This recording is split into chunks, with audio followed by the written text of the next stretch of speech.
कुछ ऐसी गलतियां होती हैं जिनको लगभग हर फोटोग्राफर करता है। कुछ गलतियों को तो आप बाद में ठीक कर सकते हो, पर कुछ गलतियां ठीक नहीं की जा सकती और इन कॉमन मिस्टेक्स की वजह से आपकी फोटोग्राफी खराब हो जाती है। और कुछ गलतियां तो ऐसी होती हैं जिनको कि बहुत एक्सपीरियंस फोटोग्राफर भी कर देते हैं। मैं भी कई बार गलतियां कर देता हूं और बाद में पछताता हूं। तो आज के इस वीडियो के अंदर मैं आपको ऐसी 8 गलतियों के बारे में बताऊंगा जो कि लगभग हर फोटोग्राफर करता है, और अगर आपने उन गलतियों को दूर कर लिया तो आपकी फोटोग्राफी बहुत इंप्रूव हो सकती है।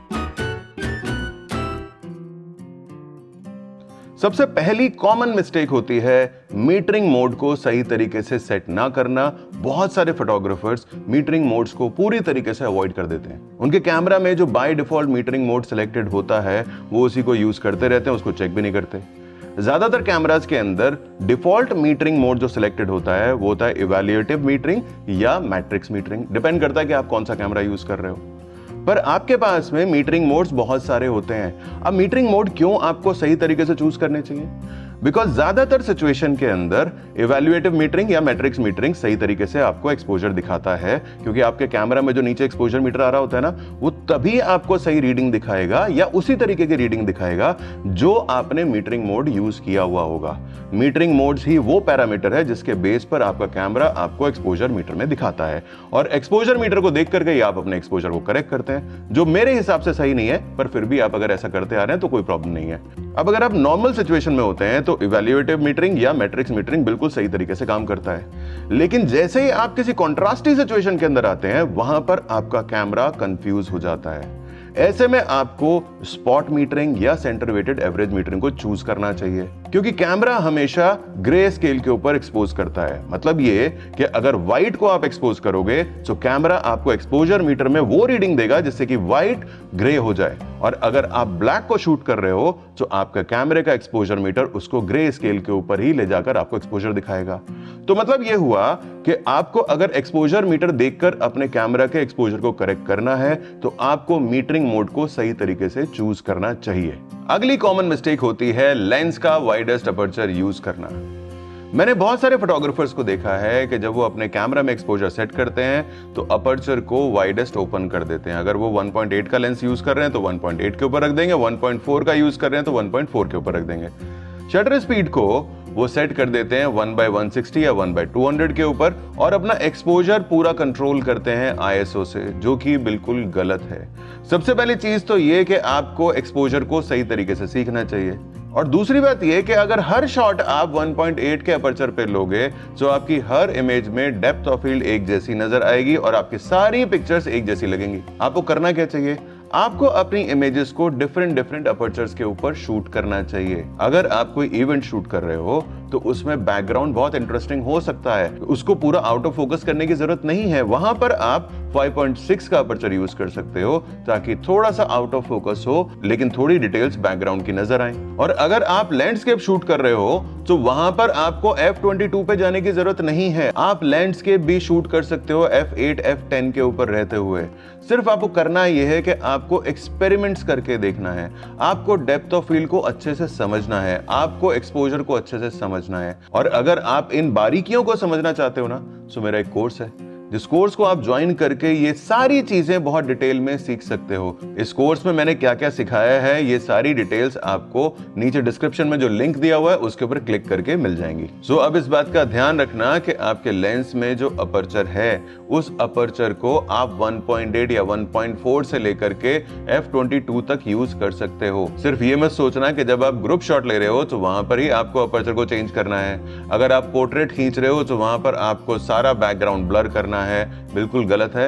अपर्चर के ऊपर सही तरीके से प्रैक्टिस करो और सही अपर्चर को चूज करो। अब अगली गलती वो है जो लगभग हर फोटोग्राफर करता है। मैंने एक्सपीरियंस फोटोग्राफर को भी ये गलती करते हुए देखा है, और वो है कि सही वाइट बैलेंस को चूज ना करना। जो नए फोटोग्राफर्स हैं वो ज्यादातर ऑटो वाइट बैलेंस को यूज कर रहे होते हैं, और ऑटो वाइट बैलेंस यूज करने से होता क्या है कि आपकी कुछ इमेजेस वार्म आ जाएंगी और कुछ इमेजेस आपकी कूलर टोन में आएंगी, तो उनको एडिट करने में आपको बाद में बहुत प्रॉब्लम होगी। और बाकी जो मैक्सिमम फोटोग्राफर्स यूज करते हैं वो यूज करते हैं केल्विन, जबकि ये बिल्कुल गलत है, क्योंकि केल्विन वाइट बैलेंस आपको सिर्फ वहां यूज करना चाहिए जहां पर आपको मूड सेट करना है आपकी इमेज में। क्योंकि अगर आप केल्विन यूज करेंगे हर जगह पर तो आपको ये पता होना चाहिए कि वहां पर जितनी भी लाइट्स लगी हुई हैं उनका कलर टेम्परेचर क्या है, और अगर कलर टेम्परेचर मिक्स हो रहा है तो ऐसे में केल्विन जब आप यूज करते हैं तो आपको एक्यूरेट कलर्स नहीं मिलेंगे, आपको स्किन टोन परफेक्ट नहीं मिलेगी। सो आपको क्या करना चाहिए, आपको यूज करना चाहिए custom white balance.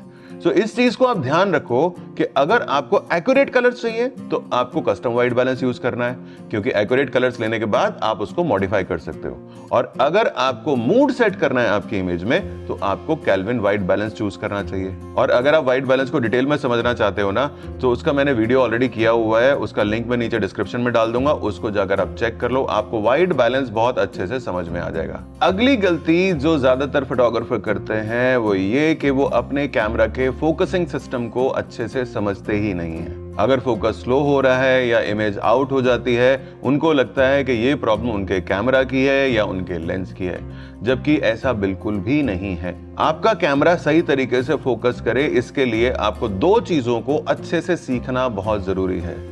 Number 1 focus mode और नंबर 2 फोकस एरिया।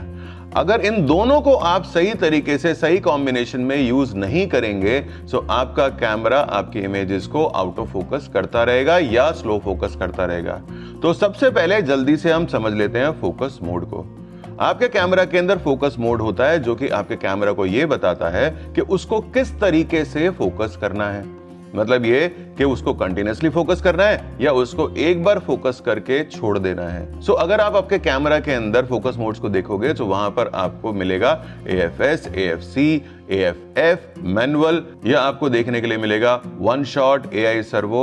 जैसा भी कैमरा आप यूज कर रहे हो, जिस भी ब्रांड का कैमरा आप यूज कर रहे हो, उसके हिसाब से उसके अंदर फोकस मोड्स होते हैं। आपको AFS वहां पर यूज करना है जहां पर कि आपका सब्जेक्ट स्टैटिक है, मतलब एक जगह पे खड़ा हुआ है, ना सब्जेक्ट हिल रहा है ना आप हिल रहे हो। और AFC वहां पर आपको यूज करना है जहां पर आपका सब्जेक्ट भी मूव कर रहा है और आप भी मूव कर रहे हो। अब दूसरी चीज हम बात कर लेते हैं फोकस एरिया की।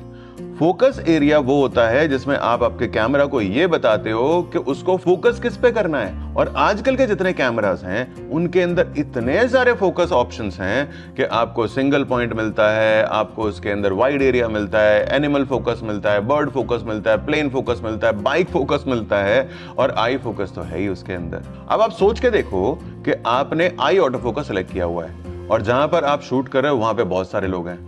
आपका कैमरा किसी भी सब्जेक्ट की आई को पॉइंट आउट कर लेगा, तो ऐसे में आप जिसके ऊपर फोकस करना चाहते हो उसके ऊपर फोकस नहीं कर पाओगे। आपका कैमरा डिसाइड करेगा कि उसको किस पे फोकस करना है। सो आई ऑटो फोकस मेरे हिसाब से तब तक यूज नहीं करना चाहिए जब तक कि वहां पे एक या दो लोग ना हो और आपके पास इतना टाइम हो कि उसने जिस सब्जेक्ट के ऊपर आई को डिटेक्ट किया है आप उसको मूव कर सको।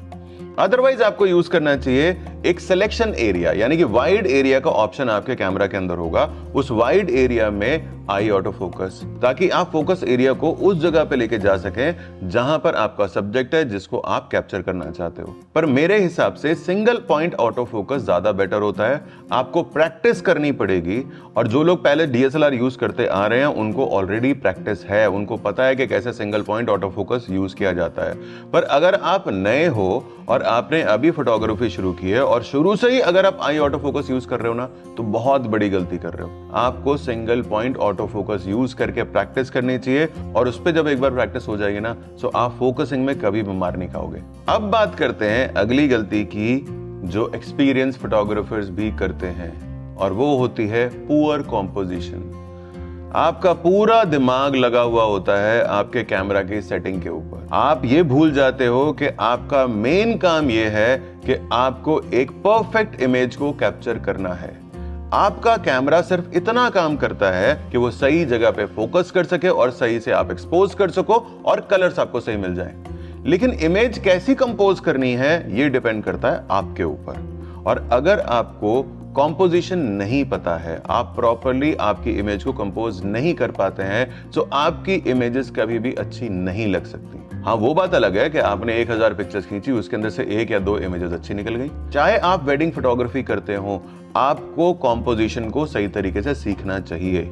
कॉम्पोजिशन में जो बहुत ही कॉमन चीज है वो होता है रूल ऑफ थर्ड। सिर्फ रूल ऑफ थर्ड को यूज करके भी आप आपकी इमेजेस को सही तरीके से कंपोज कर सकते हो। हालांकि अगर कॉम्पोजिशन को सही तरीके से समझना है तो आपको बहुत अच्छे से कॉम्पोजिशन ट्रायंगल पता होना चाहिए। और मेरे को पता है कि जैसे ही मैंने कॉम्पोजिशन ट्रायंगल बोला है आपको समझ में नहीं आया कि ये क्या चीज होती है, तो इसको ढूंढो, इसको समझो।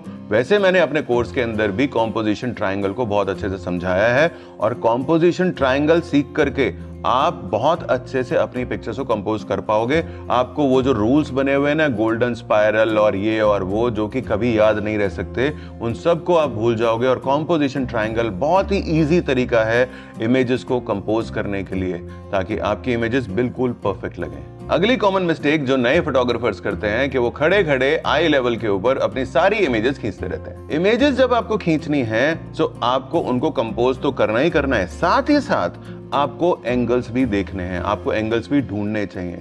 अगर आप एक जगह खड़े खड़े इमेजेस खींचते रहोगे तो उसमें वैरायटी नहीं आएगी और वो बहुत ही कॉमन पर्सपेक्टिव नजर आएगा, क्योंकि जब हम किसी भी चीज को अपनी नॉर्मल आई से देखते हैं तो हमारे को वो कॉमन सी नजर आती है। लेकिन जैसे ही आपको एक डिफरेंट पर्सपेक्टिव मिलता है, अगर आप नीचे बैठते हो और नीचे बैठ के आप शॉट लेते हो या देखते हो, तो आपको एक डिफरेंट दुनिया नजर आती है, आपको डिफरेंट पर्सपेक्टिव दिखाई देता है। और ऐसे ही जब आप थोड़ा हाइट पे चले जाते हो, ऊपर से आप नीचे की तरफ शॉट लेते हो, तो एक डिफरेंट पर्सपेक्टिव आ जाता है। सो थोड़ा सा अपने घुटनों पे जोर डालो और नए नए एंगल्स ढूंढने की कोशिश करो। थोड़ा सा घुटने बेंड करो, नीचे झुको, बिल्कुल लो एंगल पे चले जाओ, थोड़ा कहीं पे चढ़ जाओ, थोड़ा हाइट से आप शॉट लो, तभी आपकी इमेजेस में वैरायटी आएगी और आपकी इमेजेस में कुछ नयापन दिखाई देगा। अब अगली मिस्टेक जो ज्यादातर फोटोग्राफर करते हैं वो थोड़ी सी कंट्रोवर्शियल है। अब कंट्रोवर्शियल इसलिए है क्योंकि मैं हमेशा ये बात बोलता हूं कि एक फोटोग्राफर को सिर्फ जेपेग में शूट नहीं करना चाहिए, आपको रॉ के अंदर शूट करना चाहिए। रॉ प्लस जेपेग में शूट कर लो, ज्यादा बेटर है। पर बहुत सारे वेडिंग फोटोग्राफर्स, इवेंट फोटोग्राफर्स मेरे से आर्ग्यू ये करते हैं कि हमारे को 1000 पिक्चर्स खींचनी होती हैं, 2000 पिक्चर्स खींचनी होती हैं। बहुत सारे फोटोग्राफर्स 4-4 हजार पिक्चर्स खींचते हैं, तो उन सबको बाद में प्रोसेस कैसे करेंगे? तो मेरा उनको सिंपल सा कहना यह है कि 4000 पिक्चर्स खींचने में आपने टाइम लगाया है ना, और आपने पैसे लिए हैं, और आप चाहते हो कि आपकी इमेजेस दूसरों की इमेजेस से बेटर नजर आए, तो थोड़े से एफर्ट्स आप बाद में भी करो, पोस्ट प्रोसेसिंग करो अपनी इमेजेस को, तभी आपकी इमेजेस ज्यादा बेटर और थोड़ी यूनिक नजर आएंगी। आप बैच प्रोसेस कर सकते हो अपनी इमेजेस को। और अगर आपको फिर भी लगता है कि 4000 इमेजेस को मैं प्रोसेस नहीं करना चाहता, तो आप एक सिंपल सा काम करो, आप जेपेग प्लस रॉ में शूट करो। अब इसका फायदा आपको ये मिलेगा कि जेपेग में आपको जैसी इमेजेस चाहिए थी वो मिल गई, लेकिन अगर आपको उसमें से कुछ इमेजेस ऐसी हैं जो अच्छी लगती हैं, नाउ लेट्स से कि आपके क्लाइंट ने कहा कि भाई मेरे को ये 200 पिक्चर्स अच्छी लग रही हैं, इन 200 पिक्चर्स को आप प्रिंट करके मुझे दे दो। तो अगर आपके पास में उन 200 पिक्चर्स की रॉ फाइल्स होंगी, तो आप उन रॉ फाइल्स को प्रोसेस कर सकते हो। तो अब तो आपको 4000 इमेजेस को प्रोसेस नहीं करना ना, आपको सिर्फ 200 इमेजेस को प्रोसेस करना है। उन 200 इमेजेस में आप कॉन्ट्रास्ट लेकर आ सकते हो, आप एक्सपोजर करेक्ट कर सकते हो, आप कलर्स करेक्ट कर सकते हो, आप फिल्टर्स अप्लाई कर सकते हो, आप प्रीसेट्स लगा सकते हो, आप बहुत कुछ कर सकते हो उन 200 इमेजेस में। और अगर आप ऐसा करोगे ना, तो आपकी इमेजेस बिल्कुल परफेक्ट नजर आएंगी, बहुत बेटर नजर आएंगी उन दूसरे फोटोग्राफर से जो कि सिर्फ जेपेग में शूट करते हैं। और इसी से ही जुड़ी हुई है अगली मिस्टेक, फोटोग्राफर्स अपनी इमेजेस को पोस्ट प्रोसेस नहीं करते। पोस्ट प्रोसेसिंग बहुत इंपॉर्टेंट है। जब डिजिटल कैमरास नहीं होते थे, उस टाइम पर डार्क रूम में जाकर के इमेजेस को प्रोसेस किया जाता था। पर आज के जो डिजिटल कैमरास हैं, उनकी इमेजेस को प्रोसेस करने के लिए आपको लाइट रूम यूज करना चाहिए, आपको कैप्चर वन यूज करना चाहिए। बहुत सारे सॉफ्टवेयर्स हैं जिनको यूज करके आप अपनी इमेजेस को प्रोसेस कर सकते हो। पर अगेन प्रॉब्लम यही है कि अगर आपने जेपेग में शूट किया तो उसको प्रोसेस कैसे करोगे? आप अगर अपनी फोटोग्राफी को नेक्स्ट लेवल पे लेके जाना चाहते हो ना, रॉ में अपनी इमेजेस को शूट करो और उसके बाद उसको प्रोसेस करो। और पोस्ट प्रोसेसिंग को आपको सीखना चाहिए। आपको एटलीस्ट लाइट रूम या कैप्चर वन में से एक सॉफ्टवेयर तो सीख लेना चाहिए, ताकि आपको बैच प्रोसेसिंग, कलर ग्रेडिंग और बेसिक रीटचिंग वहां पे समझ में आ जाए। हालांकि पोस्ट प्रोसेसिंग के अंदर फोटोशॉप भी आता है, क्योंकि कहीं ना कहीं मैंने देखा है कि फोटोग्राफर्स स्किन स्मूथनिंग अप्लाई करते हैं, और वो इतनी गंदी स्किन स्मूथनिंग अप्लाई होती है कि पूरी की पूरी इमेज बेकार हो जाती है, क्योंकि हर कोई उसमें प्लास्टिक ही लगने लग जाता है। आपकी इमेज में अगर आपको स्किन को सॉफ्ट करना है, तब भी वहां पे पोर्स नजर आने चाहिए, और ये आप तब कर सकते हो जबकि आप पोस्ट प्रोसेसिंग को सही तरीके से सीखो। आपको इमेज एडिटिंग आनी चाहिए।